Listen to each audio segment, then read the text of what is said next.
Thank you so much for your time and for being with us.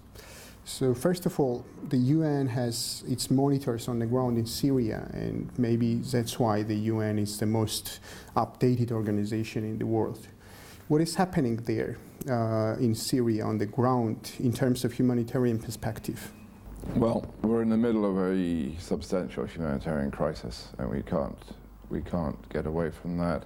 There has been progress, as you probably know. As of 4 o'clock local time yesterday, the evacuation of civilian personnel was allowed to resume.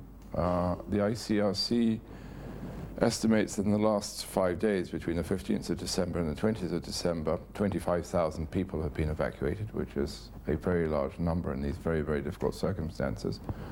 The World Health Organization says that 301 injured have also been evacuated, and the most severe cases have been further evacuated to hospitals in Turkey, and the remainder will be treated elsewhere in Syria.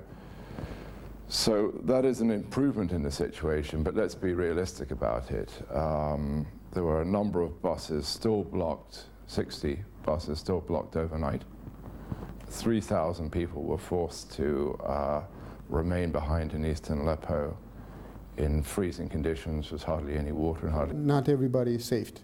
No, by no means. As I was saying, this is an ongoing humanitarian crisis. And while we've got breakthroughs, we've also got a difficult situation elsewhere, further to the west in Foa and Kefraya. There's still also evacuations going on.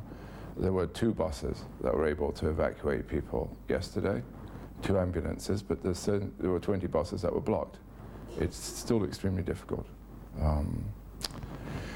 The position now is that the United Nations, through a Security Council resolution on the 21st of December, has been enabled to unblock the people who were caught in Damascus and are now going in Aleppo.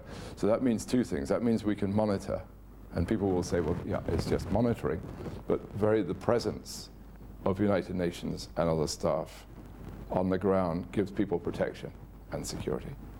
But also, now the United Nations is developing its plan. The World Food Programme is supporting the bakeries in virtually all of Aleppo to provide bread.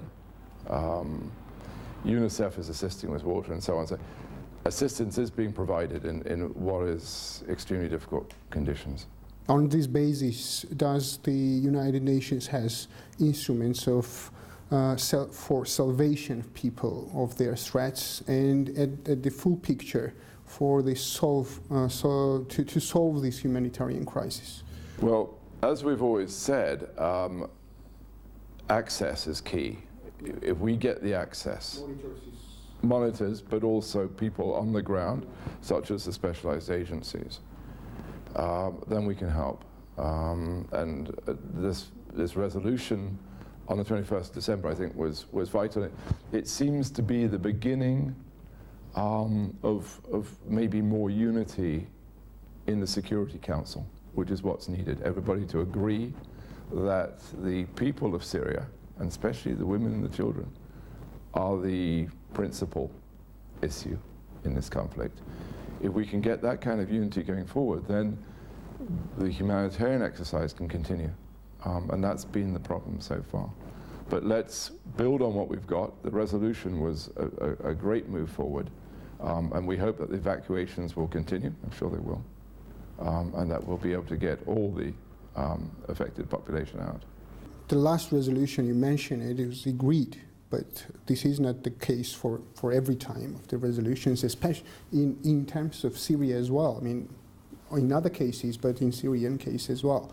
So don't you think that we have an urgency of kind of reforms of the decision-making process inside the United Nations? There's always been a discussion about the way decisions are taken. The Security Council has been at the center of those discussions for some time. We're aware that there are challenges to the way the Security Council takes decisions. And as I was saying before, this resolution on 21st of December is significant because it shows that we've got back some degree of unity within the Security Council. And I hope we can build on that and move on. It's also important that a resumption of the discussions on Syria has been announced now, I think, if I'm not mistaken, for the 8th of February. So that is also progress. But yes, the question is not so much whether the Security Council should be reformed or the better way of taking decisions. It's really a matter of how to do it and to get everybody to agree. And that's been the issue so far. Let's see how we can progress on this. Could we expect any kind of progress? Well, a certain amount of effort's already been put into this. So we're very much aware of the issues around, not only the Security Council, but generally.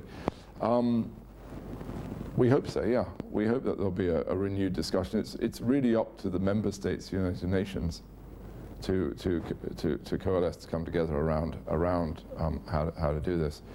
I would not wish to say that there will be any significant change in the near future, but I think a lot of people would like to see it. So a few days ago you mentioned that Georgia could be somehow involved in the process. And what could be Georgia's contribution in this process, and why should Georgia contribute this crisis? Well, as we're moving towards the end of the year, and a lot of us are thinking of our families and, relaxing for a few minutes if we can, it really reminds us that these events in Syria, but elsewhere. I mean, Syria is not just Aleppo; it's the whole of Syria, but it's the whole of Europe. It's the Middle East, but beyond. Yeah. And beyond, and there are many millions of people who are displaced, who will not be having a great end of year. And so it's fantastic that there's this solidarity and this feeling of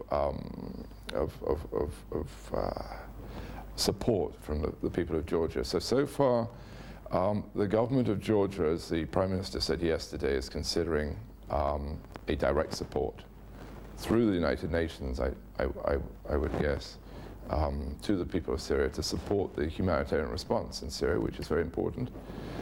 The First Lady of Georgia also convened a meeting 2 days ago to discuss support that could be done through the President's office. The focus there was particularly on children, which is great. The Security Council, the General Assembly, all these areas, Georgia plays a very strong role. In the United Nations, Georgia is a very good member state. They're very active and very responsible. They co-sponsored an important resolution on Syria. They're the Vice President of the Human Rights Council. Yeah. So at the United Nations level, Georgia is extremely active. And then finally, the people. We're looking at ways in which this compassion which is felt by the people of Georgia could be expressed, and hopefully there'll be some opportunity. Can we somehow show our support to this refugee process, or getting some people here, or something like that? Is it discussed with our government? Absolutely. Those are some of the ideas that are being discussed. This is such a complex situation, this crisis. Access is so limited, but there are so many opportunities that we can have to, for example, consider receiving people, sending goods, supporting financially, and so on and so forth. And we hope also that celebrities and so on may be invited to participate, to try to generate even more support. And also it's fantastic, and I say this every time, but that you as a media are taking such a responsible role. And as a state broadcaster, your channel particularly is conveying the importance of this. Frankly, I just feel so strongly for the people, not only in Aleppo, but right across Syria, right across the Middle East, right across Europe, who are the victims, especially children who have nothing to do with the politics behind us. And it's, I think it's fantastic that there is this interest. So thank you very much for that. Thank you so much for your time. And finally, before the end of our conversation, I would like to ask you about, you already touched this issue somehow, what this crisis means for the other world, for us, what this crisis, what these threats do we face, and well, maybe is there any kind of lesson learned from this crisis? I think there certainly is a lesson, and every time we say let's not have to go through this again. But from Georgia's point of view, for a start, this is geographically not that far from Georgia, and we have to be absolutely pursuant to maintain security and stability in the region, and Georgia plays a leading role within this region in that sense. So that's one. The second lesson is that, yes, this is a conflict, but behind this conflict there are human rights issues, and behind human rights issues is a whole development of the region.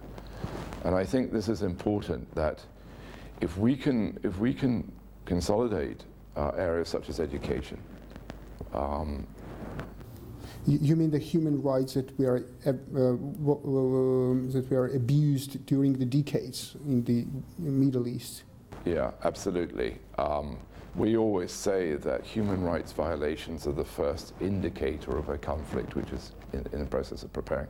If it's the observation of basic human rights which were in a great number of cases at the basis for this conflict. And so it's so important, and this is what Georgia does, and I think very well, is to emphasize the central importance of observing basic human rights. But also education, as I was saying, to make sure that you have a population which is well educated, that children get the education that they need. And these are the things that prevent conflict, ultimately. And I think it's very important that we pursue those. Do you think that the world is thinking about solutions of this problem? What you said, of human rights, education in this very important region of the Middle East? I think the issues have become a lot more important because of what has happened in the Middle East and because of this conflict in particular, and people are now starting to ask themselves fundamental questions as to why this happened.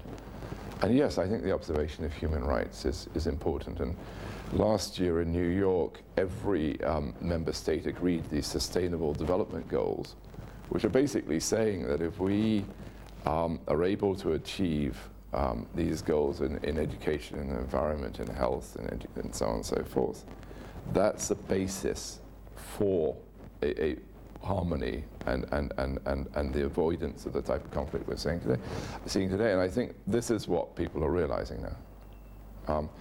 We always say, never again, we don't want another one of these conflicts, but what are we going to do about it?